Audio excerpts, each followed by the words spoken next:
Yo les trashers! La dernière fois je vous avais demandé quels étaient vos boss les plus épiques et vous avez été plus de 10 000 à commenter. J'ai tout lu et on va voir ça maintenant. Pas deux fois la même franchise, vous connaissez le principe et en plus de ça je reparlerai pas des séries dont j'ai déjà fait mention la dernière fois. Du coup il y aura sûrement plein de boss que vous connaissez pas et putain qu'ils sont stylés. Des boss énormes. Vous êtes revenus à la charge en m'en proposant d'autres absolument gigantesques.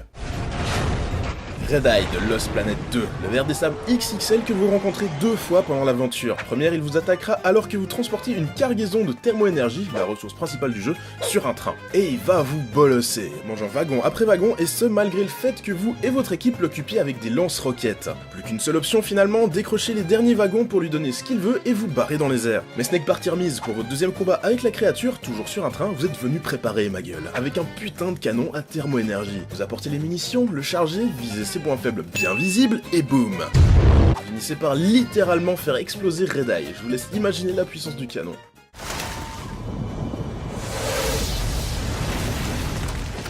Le Goliath de Darksiders 2. Alors là, on a affaire à un combat vraiment épique. Durant le donjon de la fonderie, il vous sera demandé de trouver les 3 pierres nodales et de les activer pour réveiller ce géant qui devait vous aider à continuer l'aventure. Mais pas de bol, l'une de ces pierres était corrompue. Du coup, quand le Goliath s'élève, c'est pour vous castagner. Il faudra lui tourner autour avec votre cheval tout en évitant ses frappes de bourrin, l'attaquer à distance pour le faire se décomposer et détruire son bras droit pour de bon. Le Goliath fera ensuite spawn des boules de lumière qui vous pourchasseront tout en tentant de vous écraser sous ses pieds. Ce plan se retourne contre lui quand vous les faites exploser à côté de lui. Et c'est parti pour l'escalade du géant, histoire d'aller détruire son deuxième bras. Une fois chose faite, il se décompose totalement, il reste plus qu'à aller lui mettre le coup de grâce. Le Léviathan.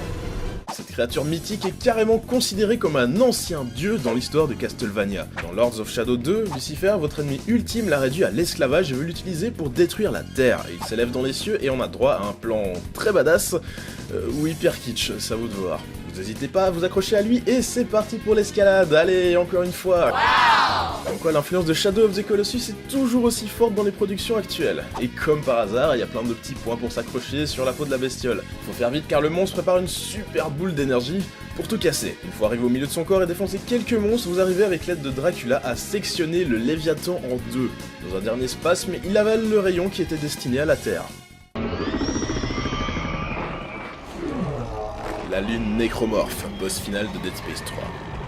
C'est un amalgame de milliers de nécromorphes, des êtres humains empoisonnés par un virus alien et transformés en zombies très agressifs. Le nom de lune n'est pas donné au hasard, cet amas de corps est gigantesque et vous devrez voler jusqu'à l'intérieur pour tenter d'y venir à bout. Vous vous retrouvez par miracle sur une plateforme à peu près stable et devrez viser les gros yeux jaunes à coups de pierre en évitant les nécromorphes arrivant sur vous. Dans genre, on n'a pas envie d'être à la place du héros, ça se pose là. Faudra ensuite vous frayer un chemin jusqu'à la bombe que vous aviez amenée avec vous, puis la faire détonner. Votre camarade se fait dégager, et oui, vous allez y passer aussi, dans une séquence émotion en tenant dans les mains la photo de la femme aimée, oh là là, je pleure. Et du coup, le jeu se finit sur un plan magnifique de la lune s'écrasant sur sa planète. Les combats en arène. Alors c'est cool les gros monstres, ok, mais c'est aussi génial d'affronter en 1 contre 1 un adversaire à sa taille. Reflux, le Knarren. Vous savez, la race du désert qui a filé la chair de poule à tous les gosses en 2003. Reflux, c'est le champion de son peuple, il est constamment à la recherche de meilleurs adversaires qui rectent en combat singulier avant de les manger. Ouais, d'après lui, plus t'es puissant, plus t'es bon. Rayman lui tape évidemment dans l'œil lors de son passage dans le désert, et vous voilà transporté dans l'arène du destin pour un combat absolument génial. Parce que Reflux, c'est pas juste une grosse brute, il a aussi recours à la magie, le fourbe. Boule de feu, glyphe, météore et son attaque signature où il se balade sur tout le terrain en tournant. Ne lui faire des dégâts que quand vous êtes sous l'effet du power-up rouge, et celui-ci ne dure que quelques secondes. Après quoi, il faut aller le rechercher sur le bord de l'arène. On est donc stressé pendant toute la bataille et obligé d'avoir les bons timings. Et je parlerai pas du deuxième combat contre Reflux en fin de jeu, c'est juste... trop le bordel. Ludwig, du DLC de Bloodborne. Humain par le passé, mais a été transformé en abomination suite à des expériences menées par l'église du remède. C'est un boss que beaucoup qualifient comme le plus dur du jeu et pour une série dont le principal argument c'est la difficulté des combats, et ça en dit beaucoup. Ne vous laissez pas avoir par son apparence de créature mourante, Ludwig c'est l'agressivité incarnée, il va pas vous lâcher. Coup de patte, coup de gueule, saut varié, vous en aurez pour votre argent, et on ajoute à ça ses cris stridents, le tout dans une arène recouverte de corps et de sang.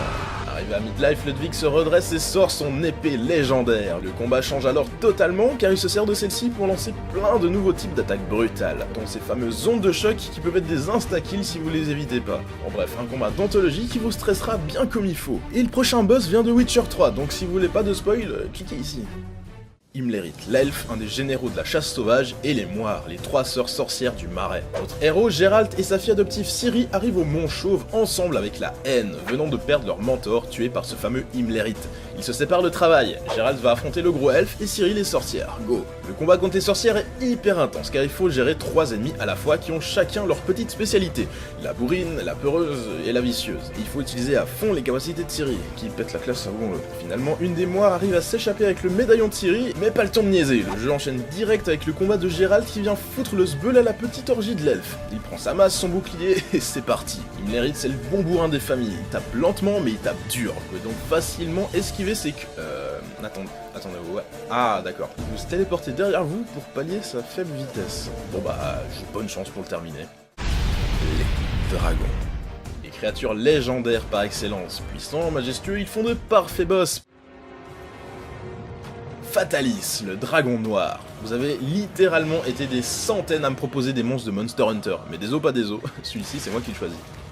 Fatalis est le dragon par excellence de la franchise. Il apparaît dans 7 jeux et était le boss final du tout premier Monster Hunter. On le trouve toujours au château Shrad, une zone regorgeant de grosses armes facilitant le combat. Ouais, balistes, canons et épieux seront pas de trop pour aller poutrer du gros lézard. Pour ce qui est de Fatalis, on a affaire à un dragon au design classique, mais vous inquiétez pas, le challenge est au rendez-vous. Il pourra passer sur vous et votre équipe tranquillement si vous y allez, la fleur au fusil. Du feu, des coups de queue et une grosse barre de vif, Fatalis a tout ce qu'on attend du dragon dans le jeu vidéo.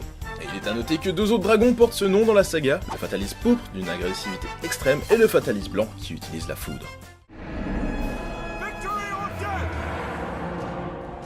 Zaytan, de Guild Wars 2, le dragon zombie qui s'est réveillé après un sommeil de plus de 10 000 ans dans les profondeurs. Il remonte à la surface avec lui un pays entier, le royaume d'Or, une armada de guerriers morts-vivants et même une flotte entière de navires de guerre. Bref, il n'est pas là pour rigoler, et c'est un peu normal, c'est un des boss majeurs de l'histoire personnelle que vous vivrez dans ce MMO, en plus d'être montré comme LE monstre à abattre lors de la campagne marketing du jeu. Vous le trouverez à la fin du donjon d'Ara, où il attaquera votre aéronef et fera spawn toutes sortes de serviteurs sur le pont. Vous et votre groupe devrez vous organiser, certains devront les repousser, tandis que d'autres tenteront de neutraliser Zaytan à coups de canon à énergie, jusqu'à la mort de ce dernier. Alduin, le boss final de Skyrim. Encore un très ancien dragon qui se réveille pour foutre le dawa dans votre monde. Lui, sa spécialité, c'est de ressusciter d'autres dragons à travers tout le pays. Vous arrêterez pas d'en croiser plein dans le jeu et finirez par tous leur marcher dessus. On rencontre Alduin à plusieurs reprises pendant l'aventure et à chaque fois, on sent sa puissance. On a vraiment l'impression d'être rien du tout à côté de lui. Pour l'affrontement final, il faudra carrément aller le chercher dans le royaume des morts. Là, vous serez aidé par d'anciens guerriers légendaires pour le finir. Et même si on aurait pu espérer un combat un peu plus compliqué pour clôturer des centaines d'heures de jeu, vaincre enfin Alduin, qu'est-ce que c'est jouissif. Et évidemment, on est dans Skyrim. Du coup, il y a des centaines de modes pour changer la puissance du dragon, ses attaques ou ses couleurs. Non, vraiment, vous pouvez vous faire votre petite Alduin à la carte, c'est comme aller au resto. Donc la couleur de Sovngarde cette fois-ci, une lumière très pétillante, donc c'est une sorte de jaune très très clair qui est ajoutée. Donc à vous de faire votre choix. Les combats mindfuck. You will bring me Nora, or you will die. Mr. Freeze. Dans Arkham City, vous le combattez car il possède un antidote à une infection que subit Batman à cause du Joker. Alors je le dis tout de suite, le rythme de ce combat est lent, mais ça n'empêche pas d'être génial. La mécanique de base du fight, c'est que vous pouvez pas attaquer Mr. Freeze 2 fois avec la même attaque. Il s'adapte à tout ce que vous tentez contre lui, on s'ennuie donc pas car on est toujours à la recherche de nouvelles techniques pour le prendre par surprise. Vous l'attaquez une fois par les conduits d'eau, il les fera geler. Vous lui sautez dessus depuis derrière une vitre, il va toutes les fortifier. Vous voyez le principe. Faire exploser des murs, le piéger dans du courant électrique, j'en passe, et des meilleurs, vous allez le faire baver. On revient à un Batman détective discret avant tout, et moins grosse brutasse. Et ça fait plaisir, mine de rien. Excuse-moi, je n'aime pas la façon que t'as de me regarder. Vaas, le méchant iconique de Far Cry 3. Moi je me fous de ta gueule ou que je m'en tête, je t'emmerde. Il s'agit d'un des leaders de la bande qui vous emprisonne, vous et vos potes, pendant vos vacances sur une île paradisiaque, dans l'espoir de pouvoir vous revendre en tant qu'esclave. Alors c'est simple, Vaas porte à lui seul le scénario du jeu. C'est un immense connard qui n'hésite pas à tuer et torturer pour le plaisir. Au milieu de l'aventure, vous allez prendre d'assaut son camp à 1 contre 50, la classique pour un FPS, tout ça. Une fois que vous avez fait le ménage, vous entrez dans le bâtiment principal et il vous poignarde par surprise. Vous entrez alors dans une grosse hallucinations. Ouais, faut savoir que le héros, Jason Brody, est pas très net sur la consommation de champignons et autres substances louches.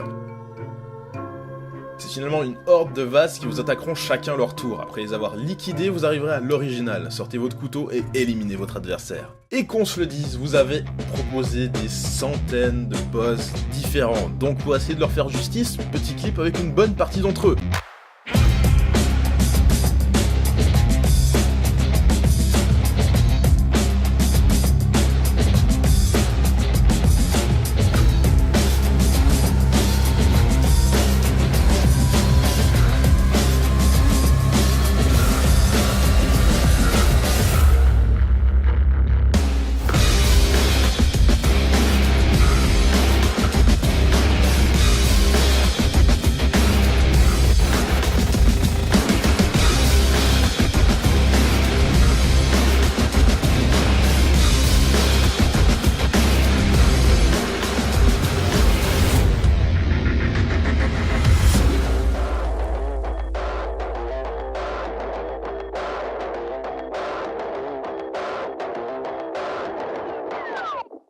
Eh bien, nous y voilà, le bout du voyage dans l'univers des boss. C'est vraiment rare qu'on fasse des suites à nos vidéos, mais bon, il y avait tellement de trucs à aborder qu'une seule vidéo, ça aurait jamais suffi.